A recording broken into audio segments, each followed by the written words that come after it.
So if you've ever tried to exercise more, go on a diet, lose a bit of weight, whatever it is, if you've tried to do that, inevitably you have also failed at doing that. It's one of those things that's almost a rite of passage into young adult life. You want to, I don't know, get into shape or change your body composition in some way, and you screw up and you fail. But here's a question. So do you remember that first day? That first day where you thought, I slipped up a bit there.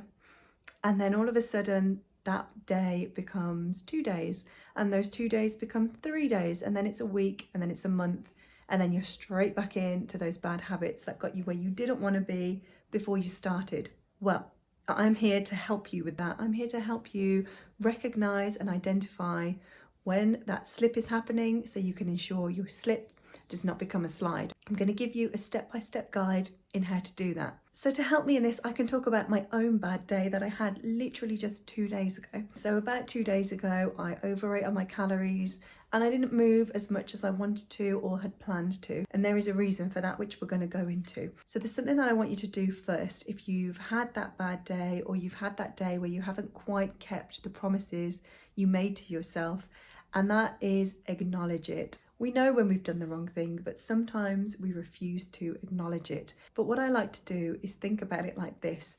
Every bad thing you do produces a demon, and the demon sits right behind your shoulder. You feel that demon breathing on your neck every day. You feel him behind you telling you that you did the bad thing. And the only way you can get rid of that demon is if you turn around and look him in the eye. You need to look the demon straight in the eye. We don't like doing that because it's ugly, because the demon is ugly and it's horrible. So we don't want to look it in the eye, but we have to. We cannot bury our head in the sand about anything, because just because we're not looking at the demon doesn't mean it isn't there. Just because we didn't weigh ourselves doesn't mean we didn't gain the weight. Just because we didn't check our bank account doesn't mean we're not broke. It's all still there. It's all still happening. The only thing you're doing is disarming yourself from being able to deal with it because you're refusing to acknowledge it. So acknowledge what you've done. Once you've acknowledged what you've done, you can move on to step 2, and that is understand why you did it. Okay, so I like to do this with my journal. I have it here actually because I wrote some notes for this video, but I like to acknowledge things in my journal and understand why I did the things that I did. My bad day the other day was quite a simple one to understand. My bad day came from a lack of sleep, and that was it. It was as simple as that. It was on a Monday and I struggled to sleep on the Sunday evening. Why did I struggle to sleep? Well, I wrote it down and realised it's because I posted a YouTube video and I was getting excited about it, okay? I posted that video, I got lots of love, I got lots of likes and comments from people and texts and even a phone call. And I thought, I might be able to do this. I might make another couple of videos. And so my brain was going with like, okay, what videos can I make? Okay, will this add any value? Blah, blah, blah, blah, blah. My brain just talking to me all night, and I needed to go to sleep and I couldn't. So I woke up on Monday morning, I had to go to work and was absolutely exhausted. I overate and undermoved. I overate and I didn't move as much as I would have liked to, but I understood why. And what I want you to do is, whether you write it down in a journal like I do, or whether you talk to somebody you trust, try and understand why you had the bad day. What was the thing? What was the catalyst? What was the motivator? Sometimes it can be difficult and you've got to dig deep. So dig deep. Try and understand what happened. Was it mental? Was it emotional? Was it physical, like me and my lack of sleep? Why? What happened? And please don't be too hard on yourself. There's no point in absolutely chastising yourself for your bad day, because you're doing the right thing in trying to recover from it.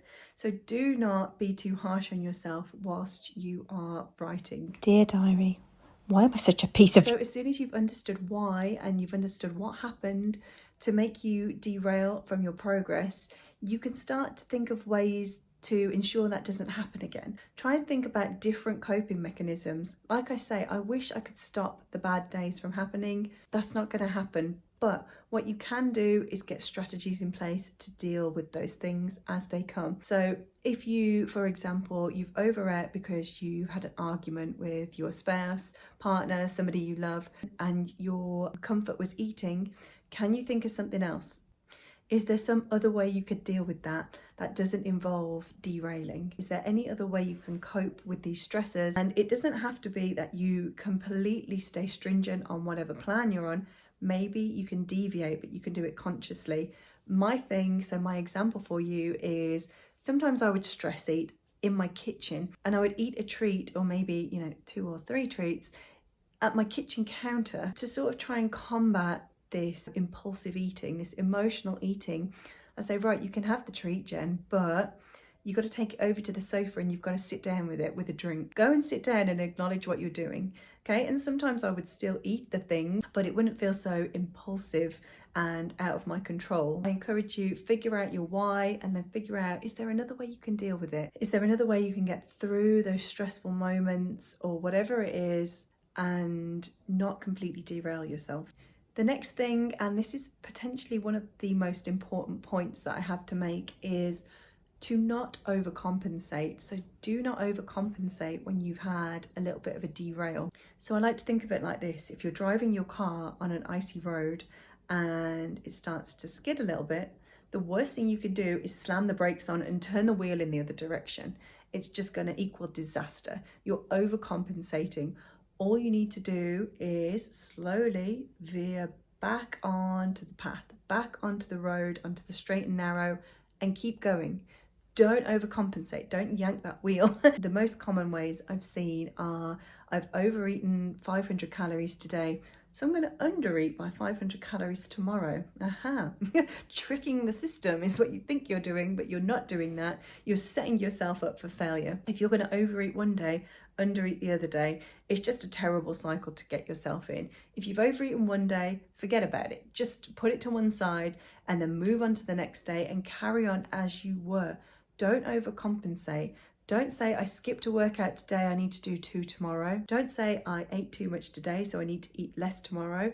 Just get back on the course that you were on. Just back on that road, back on that path that you were originally on. It's that bullwhip effect. We really want to avoid that. Do not overcompensate. One bad day is not going to derail you. In the book Atomic Habits, James Clear talks about you cast votes every day for the type of person you want to be. So you're going to make a vote. Do you want to be the happy, healthy, best version of yourself? Or do you want to be the old version of yourself that you're not so happy with? So whatever habits you do, whatever choices you make, you cast a vote. Are you voting for the new you or for the old you? To win an election, you don't need a unanimous vote. You just need more votes one side than you do another side. So just keep casting those votes. And if you have a bad day where you accidentally put a vote in over here, don't worry. It's okay. Just get back over here, start casting those good votes again. Forget about that one bad vote. You don't need to think about it. Just get over it, move on, and get straight back on that straight and narrow. The next thing I want to talk about is prepare for your good days, okay? Try and make yourself feel better, not by overcompensating, like I say, but by saying, okay, right, I screwed up today. So think, what am I going to do tomorrow? What am I going to do to get myself back on that path that I was on? Not going to over-exercise or undereat, but we're going to say, right, what are we going to do tomorrow? Okay, we've had a bad day, we're going to put it behind us. What's tomorrow looking like? And start preparing for that. So you could have, I don't know, a candlelit bath to help prepare you for the following day. Set out your cutest outfit. Remember, make it cute. Make sure your lunch is ready to go. Prepare yourself for a good day. You've had a bad day, so now what you're going to do is prepare yourself for the good day. Make some positive choices that will make it easier to go into tomorrow with a more prepared frame of mind. It will help you to leave the bad day with optimism for the future. If we ignore what's happened, if we don't face those demons that are breathing behind our neck, if we don't understand why we did what we did, it makes it very difficult for us to move on and set ourselves up to be optimistic about not doing the thing again. We can very easily fall back into bad habits if we don't acknowledge that we're doing them, if we don't understand why we're doing them. What are we trying to achieve when we spend too much time on our phone? What are we trying to make ourselves feel better about when we eat too much sugary junk food? Understand your whys, leave those bad days in the past and move forward with optimism. And most importantly, stay positive. Remember all the good work you're doing. Remember the effort you're putting in to making yourself the best version of yourself. Even just watching these videos, picking up a self-help book, whatever it is, it's all positive steps forward in terms of being the best version of you. A bonus tip for you is to celebrate your successes by putting something in the diary. Plan ahead, a treat, a meal out, a takeaway at home, whatever it is, put it in the diary as a treat for yourself. It will stop you from having an obscure Tuesday chippy binge because you know, oh, I don't need a chippy today because I'm going out for a meal on Saturday. And it will also help again with celebrating those successes. This should be a fun and positive experience. Being the best version of you needs to be a fun and positive experience. Otherwise, you're not going to stick to it. So keep going. Don't let that slip become a slide. And if you're interested in anything like this, healthy habits, calorie counting, anything like that, I think I'm going to do a bunch more videos. So give me a subscribe, be one of those early subscribers before I hit my 1 million subs. And yeah, let's go on this journey together.